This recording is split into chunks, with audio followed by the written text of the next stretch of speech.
I was looking at the text and it was interesting because when God speaks to Moses, he says, I am the God of Abraham, the God of Isaac, and the God of Jacob.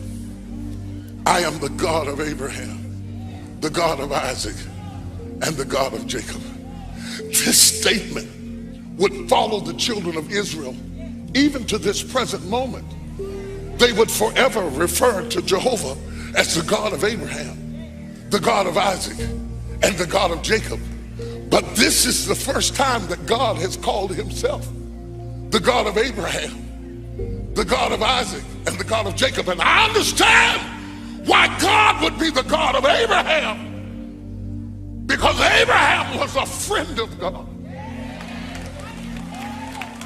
Abraham believed God and it was counted unto him as righteousness. I understand why God would be the God of Abraham, because Abraham looked for a city whose builder and maker was God.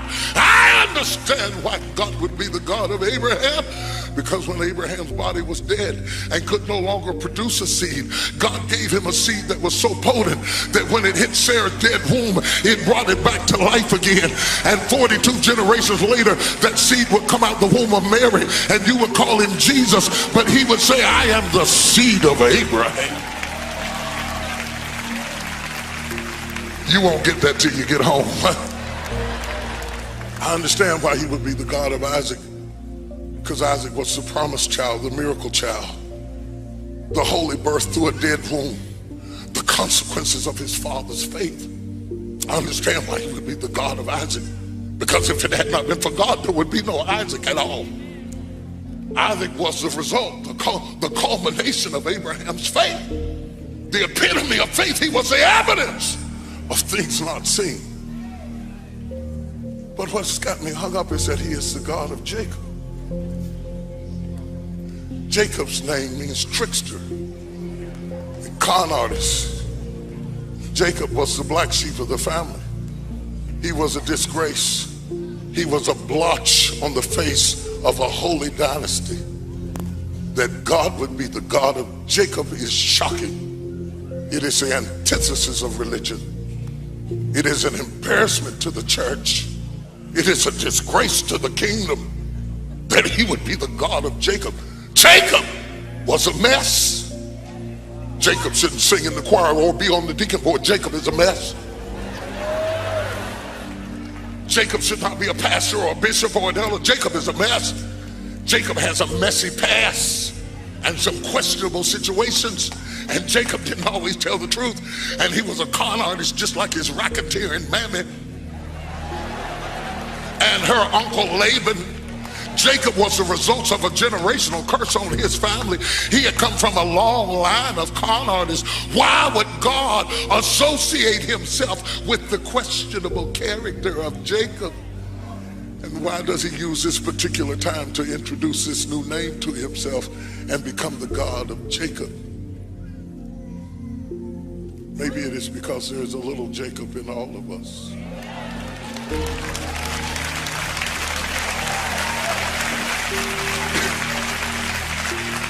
Maybe it is because God is desperate to convince Moses, I can use you.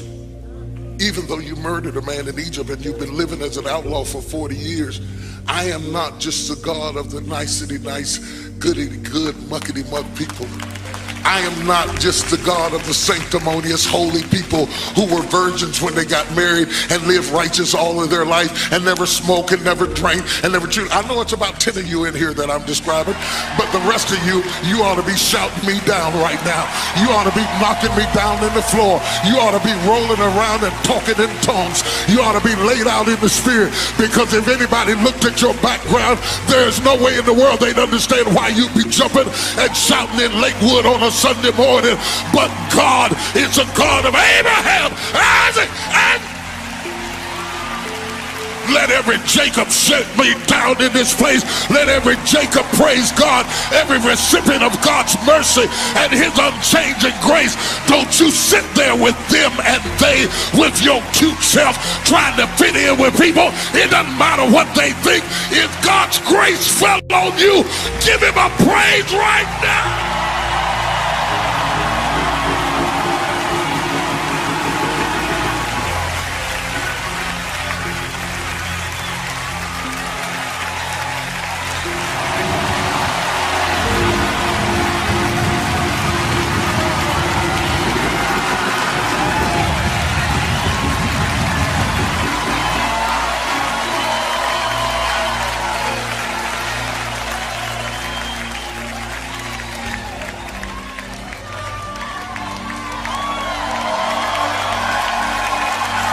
Slap your neighbor and tell him he's my God too. I know you don't want me in this church. I know you don't think I'm good enough to be sitting in here. I know you heard something about me that embarrassed me, but he's my God too. Whether you like me or not, or want me or not, he is my God.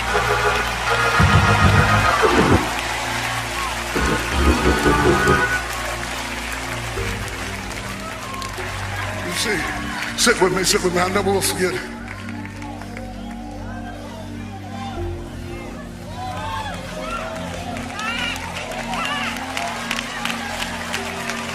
I was 17 years old, Pastor Victoria, when I first got the understanding that God had called me to preach, and I thought it was a misdial.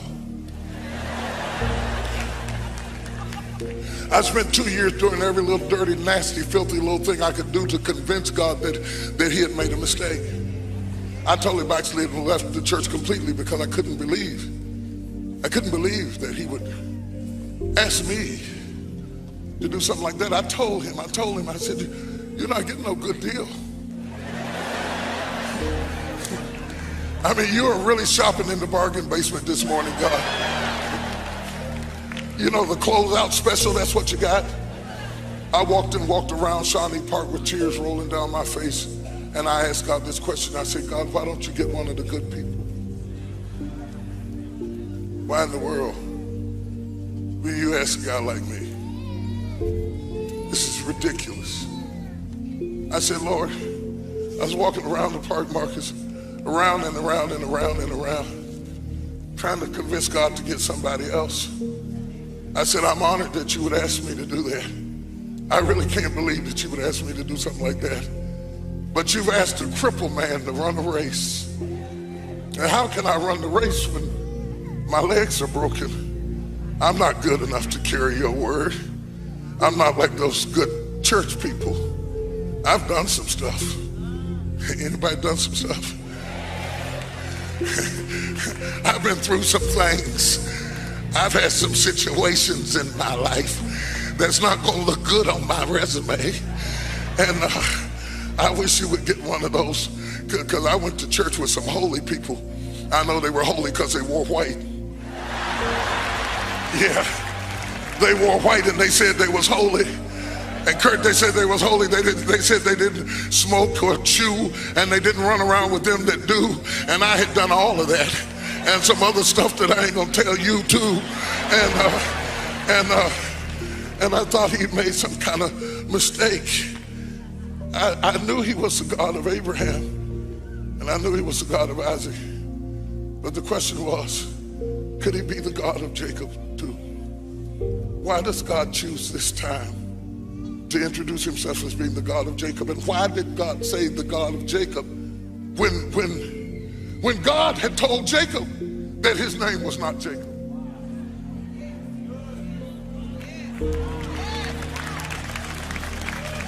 Don't you remember when Jacob was wrestling with the angel?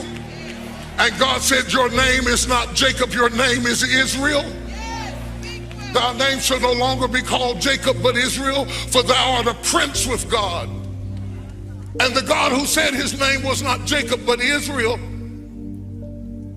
called him Jacob hundreds of years later. See, Israel was the best part of Jacob, and Jacob was the worst part of Israel. And God, when he told him your name is not Jacob, but Israel, he was calling him to be the best part of himself, to renounce the Jacob, the trickster, the con, the supplanting part of himself. It seems like to me that God should have said, I am the God of Abraham, Isaac, and Israel. Especially when he said, don't call yourself Jacob anymore. Why does God call himself the God of Jacob? And why does he do it in front of Moses, who's backslidden?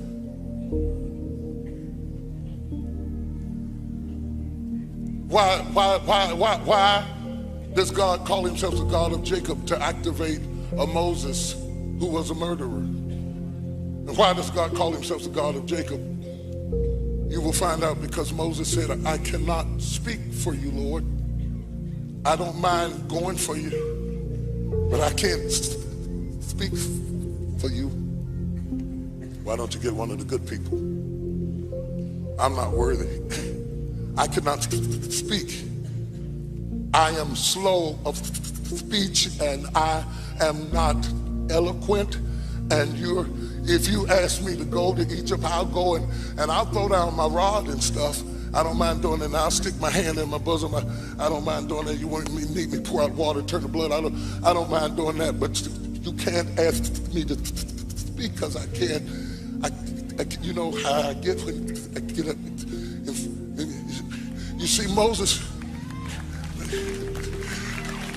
everybody knows something about themselves that disqualifies them from being used of God. And for Moses, it was that he stuttered. Why would God ask me to speak to kings and I can't talk? Why, God, you want me to go speak in the palace and I can't speak? I'm a stutterer. I don't know who it is in this room, but God is asking you to do something that you think you cannot do. He's asking you to be something that you think you cannot be. He's asking you to reach something that you think you cannot reach because you know something about yourself that disqualifies you. It might have been an abortion that nobody knows that you had, but everybody has that stuttering situation that makes them think that they could never really be used of God because you stutter. Now I know why he said, I am the God of Abraham, and I am the God of Isaac. Yes, I am the God of them holy folks, but I am the God of Jacob too. I am the God of stammering lips. I am the God of stuttering people. I am the God of people who made mistakes. I am the God of people who've been to jail. I am the God of people who had babies out of wedlock. I am the God of people who've had an abortion. I am the God of people who've been through a divorce. I am the God of people who were not pure when they got married. I am the God of people who've been through bankruptcy. I am the God of people who didn't graduate from college. I am the God who's been around the block. I am the God of people who've been on drugs and been drinking and hooked on prescription drugs. I am not just the God of the high and the mighty and the righteous and the pure and the holy and the important and the prestigious. I am the God of the people that everybody rejected and denied and thought they would never be nothing. And if you will allow me, I will do marvelous things in your eyes. I called you, I equipped you, I sent you. The hand of the Lord is upon you. I don't know, I feel like I'm talking to somebody out there. God is going to use you.